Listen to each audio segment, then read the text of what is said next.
Welcome back to Analog Artifacts with your host Jacob Wallach on 88.9 WNYO, the Laker Radio Network.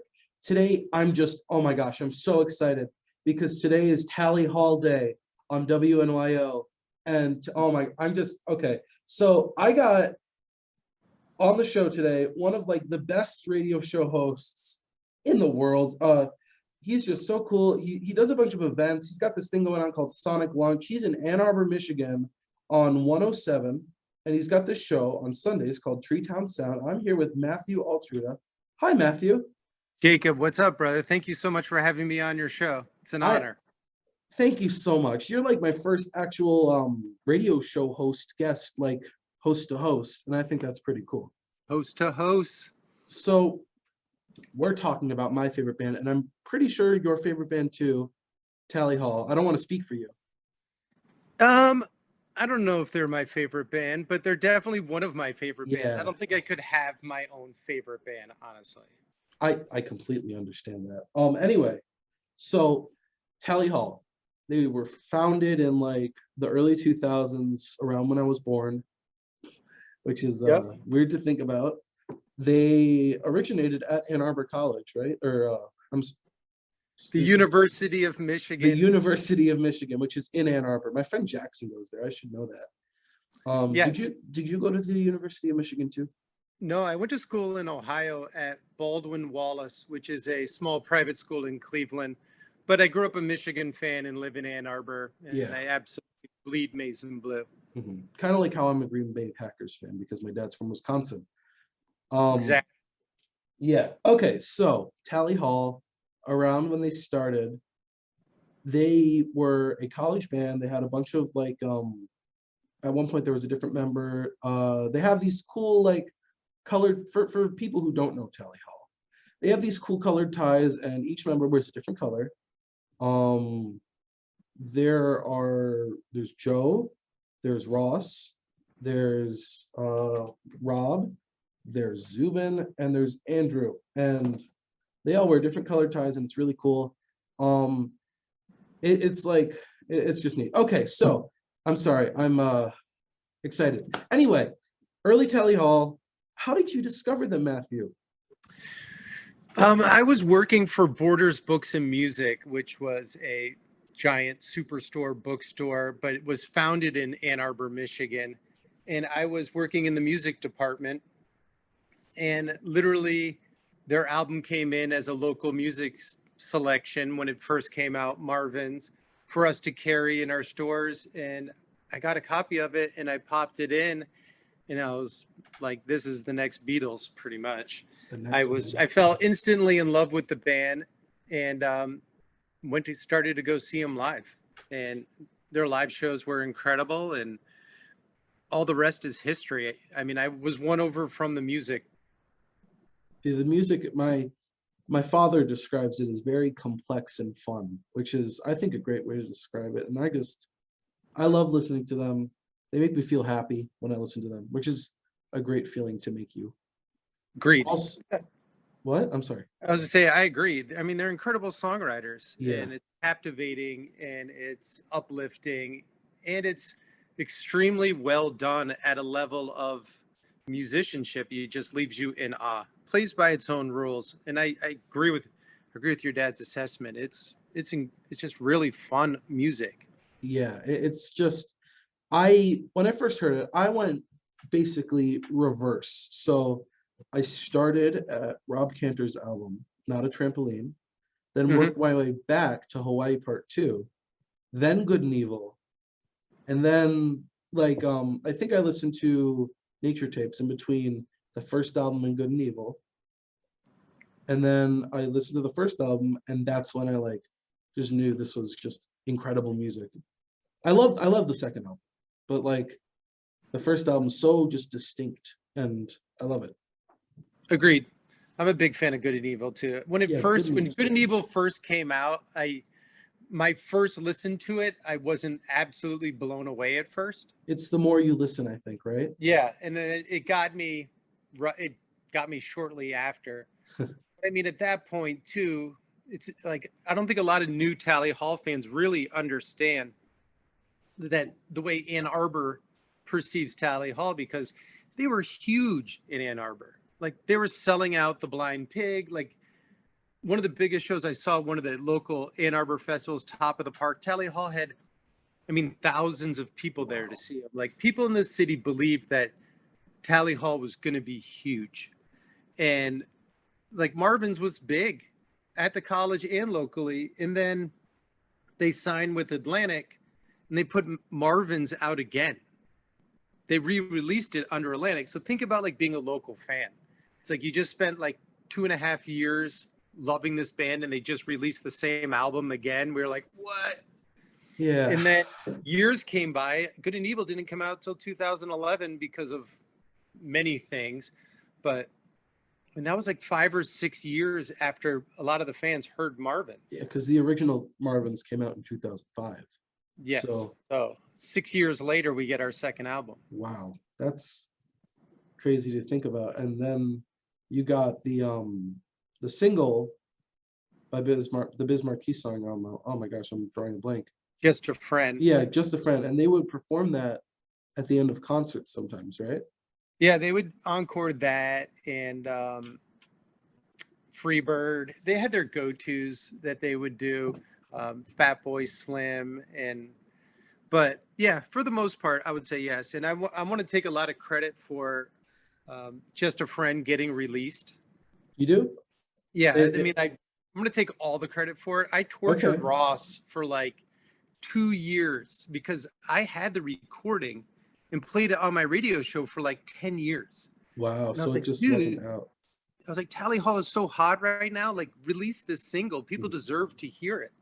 And he did. And Ross is the drummer. Ross is the drummer. And yeah, they are hot and they're getting hotter still, which is they're still blowing up. Incredible. Like a couple months ago, they had 2.7 million listeners a month. Now they have 2.8.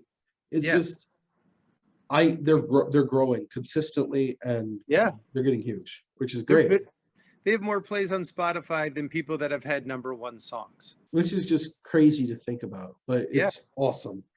It's growing organically the way it should. The way bands used to, actually. So Tally Hall, you're good friends with Ross, right? Like that's I mean, Ross is one of my best friends. That's great.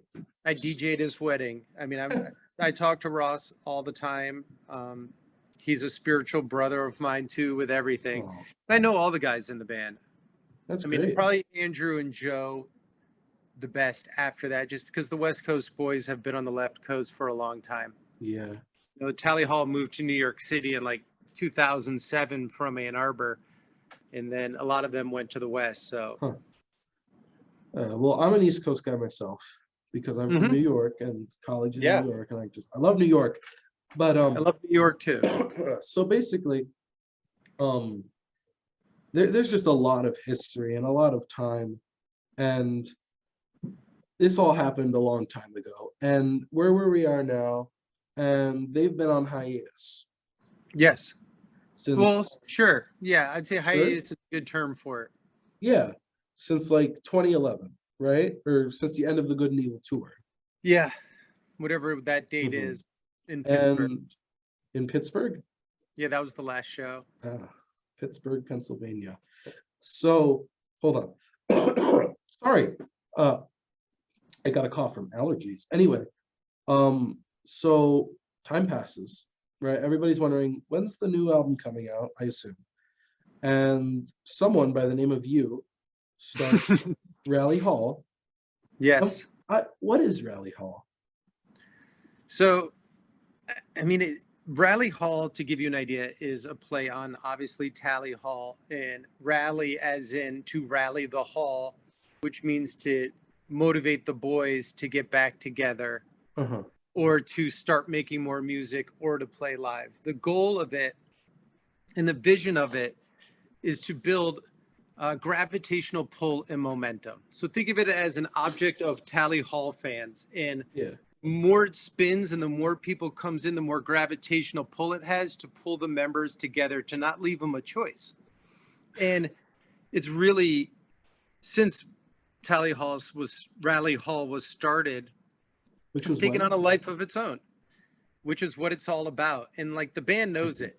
And Yeah. like they feel the pressure of it because the band's huge now.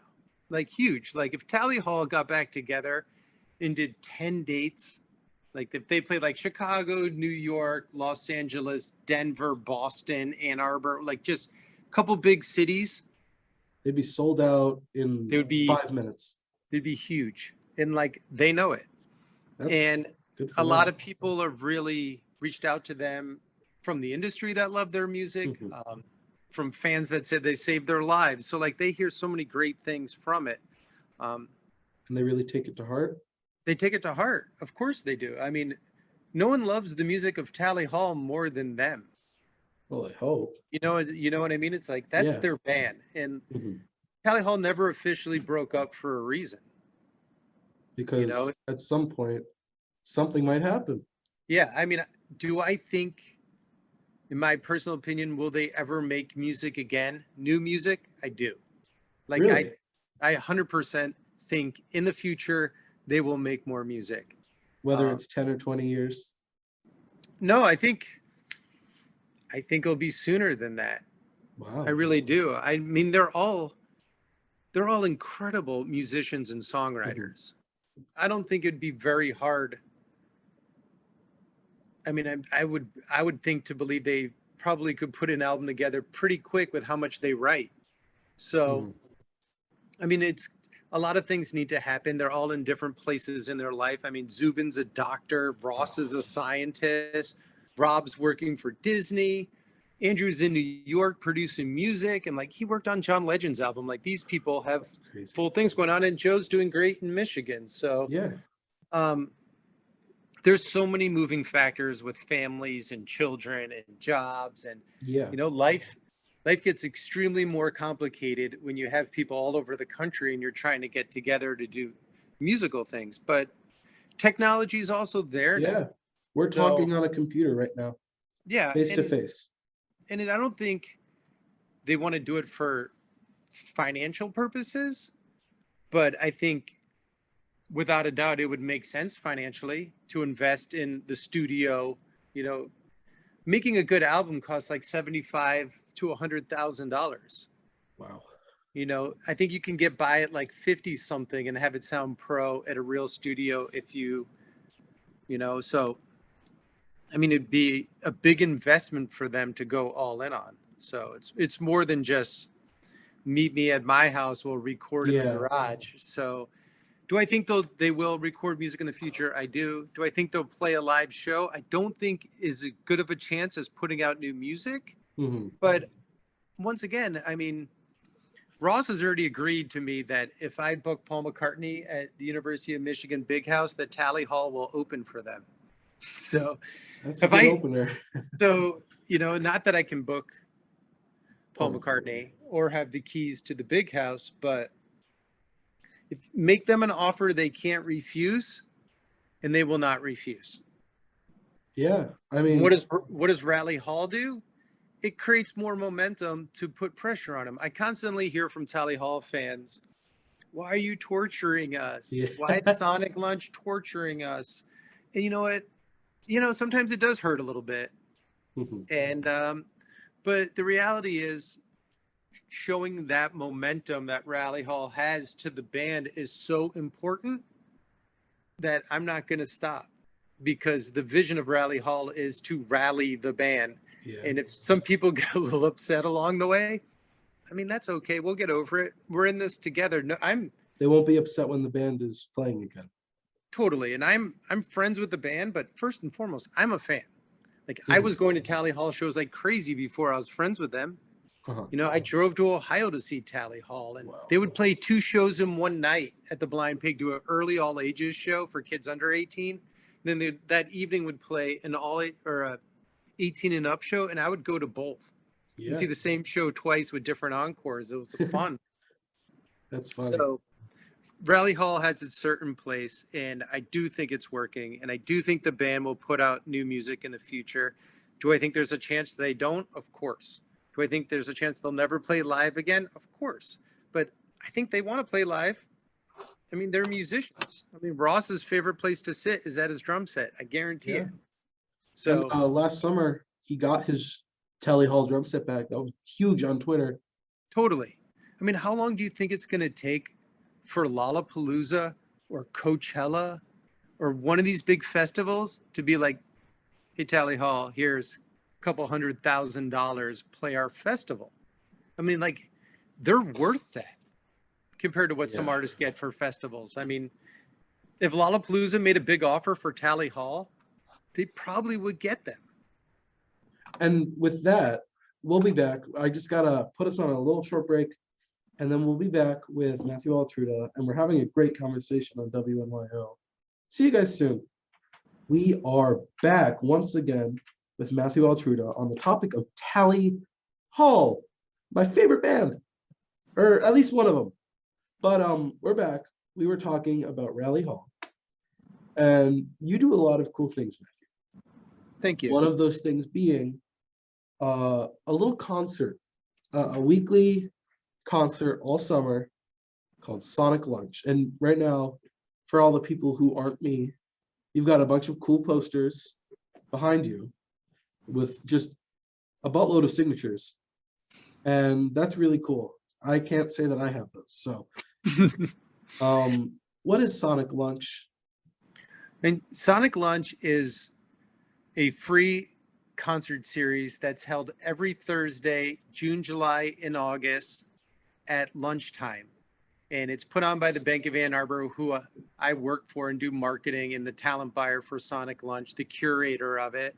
And every Thursday, the whole city takes lunch break at the same time and comes to Sonic Lunch for a giant free concert. And we have food trucks there.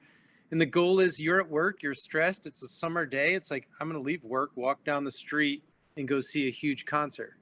Mhm. And we have, I mean, I had Vance Joy right before he went on tour with Taylor Swift and Martha Reeves and Guster, Michael Franti, Green Sky. I had Wolfpack. I mean, just Wolfpack, you're never going to believe this. You're never going to guess who we played last week on this show. who? Wolfpack. Well, they're all my best friends. Are you serious? Yeah, Wolfpack went to University of Michigan. They're all the Tally Hall guys' friends too. What? Oh my gosh. I had my hall director on. My hall director brought his vinyl and we played his Wolfpack vinyl on the air. I had no idea. That's insane. I can't wait. My Treetown Sound was the first radio show to ever play Wolfpack. Wow. And I booked Wolfpack's first concert. And I managed or booked My Dear Disco, which was a university band. And it had Theo Katzman in it, Joey Dosick. So like Theo is one of my BFFs. And I know all those boys really well, and Joe Dart and the whole family. They're literally family, and still a couple of them live in Michigan. So like Ross is BFFs with all the Wolfpack boys. That's really, I had no idea. That's so cool. You also have like members of Tally Hall play. Like Ross played last year. I remember. Ross DJ'd a party for us. Joe Hawley played, and Andrew has played. Tried to get Cantor to play for years, and I always try to book Tally Hall. But yeah, I mean they're a local band too, so we love them, and they have a long history in Ann Arbor. So I always try to have connections with the band because we're such big fans. And Sonic Lunch is a huge Ann Arbor music festival, and Tally Hall is Ann Arbor, so it just only makes sense. Tally Hall is Ann Arbor. Yeah, and the band plays along with it. I hear about it every once in a while, how I push it with Sonic Lunch a little much, but it's fine. Yeah, you just want a good performance. Yeah, and I want to, one of my favorite things about Sonic Lunch is I have friends and people I'll meet, and they met their wife at Sonic Lunch, and now they have kids, and it's such a cool community event. I'm like, wow, if I didn't book this concert, those people wouldn't be here. Yeah, it's crazy. That's weird to think about. But that's what music does. It brings people together. It's one common language for the whole world, and it makes you feel good. And certain bands bring certain people together that are meant for each other because they both love the same things. Yeah, I remember a couple months ago, Tally Hall's final performance, a recording of it was re-released, really nice footage. In the middle of Tally Hall's last touring performance, someone proposed. And like I think they're probably still married. I don't know. Yeah, who But knows? I just think it's neat that like that's a thing that happened at the last Tally Hall concert. Yeah. I mean, I could have went to Jack White this weekend on Friday Wow. night, and he got married on stage in Detroit. That's It's like, man, I intense. could have been at Jack's wedding. No one knew. He did it during the encore. That was like a surprise. Surprise, I'm getting married. Surprise. Yeah, and Jack's from Detroit, and Mhm. I actually really good friends with his bass player, who's from the same high school as him, and a big Wow. Michigan artist. Yeah, you know a lot of people. Wow. I mean, if you work for 20 years in the music industry and live in Yeah. Michigan, you're going to know a lot of them. Michigan, I mean, I've seen Eminem at the University of Michigan. It's like Wow. there's so many Michigan artists that do really well here. And, like considering you have Wolfpack and Tally Hall both Yeah. back-to-back classes at U of M. That's crazy. That's crazy. Back to back. I Yeah, don't know. Maybe it's something in the dirt. you know, the music school is just incredible, and Mm-hmm. there's a lot of students that support live music. I mean, there's so many bands you hear about doing well at U of M that you don't see because they're just constantly playing giant house parties. Wow. It's like, Like what's Tally so Hall it's did house parties at one point. Everybody oh grows. yeah, and that's the way it works. I mean, That's if so you're in a crazy to band think right about. now, you want to start building a draw by house parties. Wow. Well, I don't know. At Oswego, there aren't many bands, but there are some, and I don't know. I'm hoping to have one on the show before the end of the semester. But it's nice talking about the band, and it's nice just I don't know. Anyway, uh, you when you first listened to them and saw them, like, how did you meet the members? Like, what did you do? Did you just go up to them? No, I mean, I did meet them at their shows, Mhm. but I mean, Tally Hall was wildly popular too. So it wasn't like, I mean, even back then, people were getting photos with them with their cameras, of course. But it really took when the band left New York City, Ross, you know, dropped out of Michigan Mhm. or with the band because things were going so well. And Is he Ross came, younger than everyone else? yes, but not by Oh, much, like a couple okay. years. Okay. I think probably a year or two. Uh-huh. Yeah, probably 2 years. Same age as Joe, I think. I don't know. Everyone's the same age in the great scheme of things now. Yeah. Ross came back to Michigan to finish his degree, and so did Zubin. And because of my My Dear Disco ties, which was the band that predated Wolfpack, when Ross came back, he was talking to one of the musicians from the band, Bob, who lived in New York at the same time Ross did, who was in part of the whole scene. And he connected us, being like, "How are you guys not better friends?" And when Ross came back, you know, we just started kicking it on the regular. Wow. That's And cool. yeah, and Ross was in the marching band and Mhm. he was in drumline. So like, yeah, and Ross was all about the live music scene. We're two peas from the same pod. That's really, you got cool stories, Matt. Anyway, uh, I'm thinking, I don't know, is there anything you want to talk about Tally Hall? No, I mean, I think first and foremost, if you're listening to this and not familiar with it, and you hear two people from other sides of the United States talking passionately about it, then, and with this piques your interest, then you should dive in and you should listen to the band. And I think the fact that the music from, you know, 15 plus years Yeah, ago wow. is 17 is when the first album came 17 out. years ago is still really resonating with younger people today, Mhm. really is just what it's all about. I mean, the songs are timeless.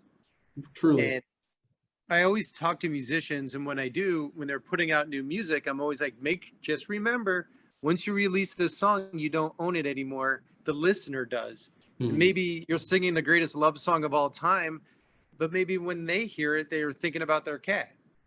So it's like the music now belongs to the fans. It's incredible. I even like I'm pretty entwined with the modern fan base because I don't know, they're partnered with Needle Juice with the vinyls and everything, and Hmm. I've had other Needle Juice artists on, and so I'm like I'm part of that community, and I know that like it's incredible what these fans will do. Like there is a whole fan album, which is incredible, and Hmm. the music in it is so good. Like Yeah. it doesn't matter who sings it; it just sounds incredible and good. And actually, in that fan album, one of the people that I interviewed on this radio show, OK Glass, did a song on that album, and Wow. it's so cool to think about. And it's just Tally Hall truly is timeless. This music is timeless. It's so much fun. It's just fun. I have a fun time listening to it. If I'm in a bad mood, I put on Tally Hall and I'm fine. Mhm. I put it on to clean because it like makes me all energetic. And Yeah.